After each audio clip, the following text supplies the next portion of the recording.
Hello everyone, कैसे हैं आप लोग। आज की इस वीडियो में मैं आपके साथ आईसीआईसीआई बैंक लिमिटेड कंपनी के चार्ट के बारे में डिस्कस करने जा रहा हूं। देखिए यहाँ पर मैंने जो चार्ट ओपन किया हुआ है डे का चार्ट है। इस डे के चार्ट में जो आपको ग्रीन कलर की एक कैंडल नजर आ रही है, ये है 17 अप्रैल की कैंडल है। और 17 अप्रैल के दिन इस स्टॉक के अंदर अराउंड जो 4% की तेजी देखने को मिली हुई है।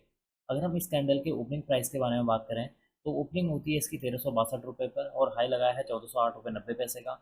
लो है इस कैंडल का 1360 रुपये 10 पैसे का और क्लोजिंग होती है 1406 रुपये 70 पैसे पर। पूरे दिन भर में इस स्टॉक के अंदर अराउंड जो है 55 रुपीज़ की तेजी देखने को मिली हुई है। अगर मैं इस कैंडल के वॉल्यूम के बारे में बात करूं तो 17 अप्रैल के दिन इस स्टॉक के अंदर 17.49 मिलियन वॉल्यूम देखने को मिला हुआ है। अगर हम इस वॉल्यूम को प्रीवियस डे के वॉल्यूम के साथ कंपेयर करते हैं तो प्रीवियस डे के मुकाबले 17 अप्रैल के दिन यहाँ पर ज़्यादा वॉल्यूम देखने को मिला हुआ है और अच्छी खासी बाइंग देखने को मिली हुई है। आप यहाँ पर देख सकते हैं एक सबसे ज़्यादा वॉल्यूम इस कैंडल पर बनता हुआ नजर आया है इस कैंडल पर।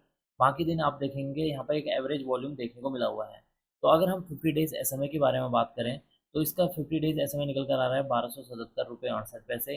अगर हम 100 डेज सिंपल मूविंग एवरेज के बारे में बात की जाए तो वो निकल कर आ रहा है 1278 रुपये 65 पैसे। अगर हम 200 डेज एसएमए के बारे में बात करें तो वो निकल कर आ रहा है 1259 रुपये 57 पैसे। यहाँ पर आपको जो ब्लू कलर की ये लाइन नजर आ रही है यह 50 डेज एसएमए, ये ब्लैक 100 है और ये रेड 200 डेज एसएमए की लाइन है। इसका मतलब कि जो स्टॉक का अभी का करंट प्राइस है अपने 50 हो 100 हो 200 डेज एसएमए के ऊपर ट्रेड कर रहा है, जो कि इसके लिए पॉजिटिव पॉइंट है।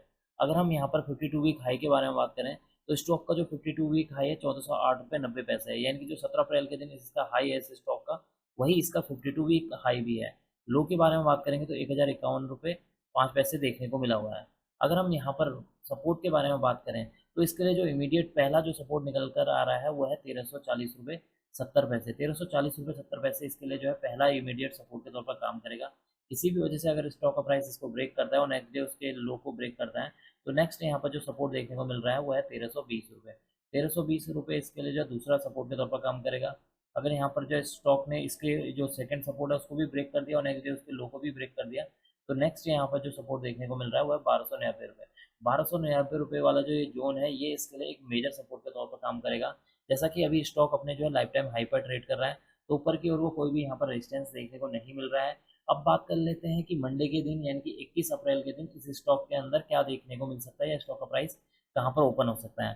देखिए जैसा कि मैंने आपको बताया कि 17 अप्रैल के दिन यानी कि इस कैंडल के ऊपर अगर आप देखें तो स्टॉक के अंदर ऑलरेडी 4% की तेजी देखने को मिल चुकी है। तो अगर ग्लोबल मार्केट में कोई खराबी न्यूज़ नहीं आती है या ग्लोबल मार्केट ज़्यादा वीक नहीं होते हैं मंडे के दिन मॉर्निंग के टाइम पर तो यहाँ पर स्टॉक का प्राइस हो सकता है कि थोड़ा बहुत ऊपर जाए और ऊपर जाने के बाद थोड़ा नीचे की ओर को रिट्रेस करने आए। पहला कंडीशन तो ये हो सकता है। सेकंड कंडीशन ये है कि स्टॉक का जो प्राइस है कहीं बीच में यहाँ कहीं ओपन हो और पूरे दिन भर इसी रेंज में यहाँ पर ट्रेड करता हुआ नजर आए।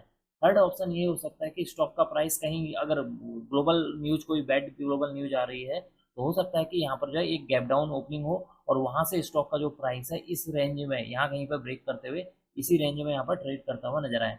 तो मंडे के दिन इस तरह की सिचुएशन है। अगर किसी भी वजह से स्टॉक के प्राइस ने अपने इसको इस हाई को ब्रेक कर दिया मंडे के दिन और ब्रेक करने के बाद एटलीस्ट 30 मिनट इसके ऊपर टिकता है तो स्टॉक का जो प्राइस है अराउंड जो है 1450 तक जा सकता है। जैसे इस चार्ट को मैं जूम करता हूँ तो यहाँ पर आप देख सकते हैं कि स्टॉक ने पिछले सितंबर मंथ का जो हाई था उसको जो है ब्रेक किया यहाँ पर प्रॉपर तरीके से। ये जो रेंज बनी थी पहले यहाँ पर गया, उस पहले डाउन यहाँ फॉल हुआ, उसके अप, फिर उसके बाद डाउन, फिर यहाँ पर अप, फिर ये वापस डाउन, ये फिर अप, ये फिर डाउन और ये यहाँ पर इसने इस रेंज को ब्रेक किया। ब्रेक करने के बाद वापस इसके ऊपर सस्टेन करने की कोशिश की इस कैंडल पर, लेकिन ये सस्टेन में आकर के 2-3 दिन में वापस जो है नीचे की तरफ को आया है। अब इस स्टॉक ने वापस इसको ब्रेक किया है। अगर स्टॉक का प्राइस अपने जो है 1340 के ऊपर 1300 जो 40 का लेवल है अगर इसके ऊपर सस्टेन कर जाता है 2 से 3 दिन इसके ऊपर टिक जाता है तो इस स्टॉक के अंदर एक अच्छी खासी वापस तेजी देखने को मिल सकती है।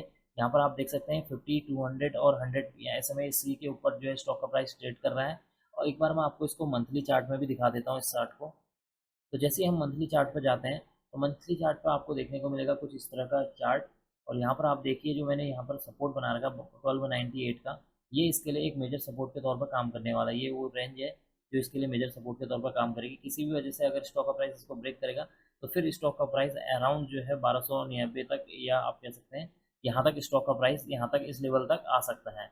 तो देखिए जैसा कि आपने देखा कि यहाँ पर मंथली चार्ट में भी जो 50 डेज SMA है और 100 डेज SMA और 200 SMA के ऊपर ही स्टॉक का प्राइस ट्रेड कर रहा है, जो कि इसके लिए क्या एक पॉजिटिव पॉइंट है। तो ये था इस स्टॉक के रिगार्डिंग चार्ट एनालिसिस। अब मैं इस वीडियो को यहीं पर एंड करूंगा। उम्मीद करता हूँ कि आपको ये वीडियो पसंद आई होगी। अगर आपको ये वीडियो पसंद आई तो please like share and subscribe करना ना भूलें। Thank you.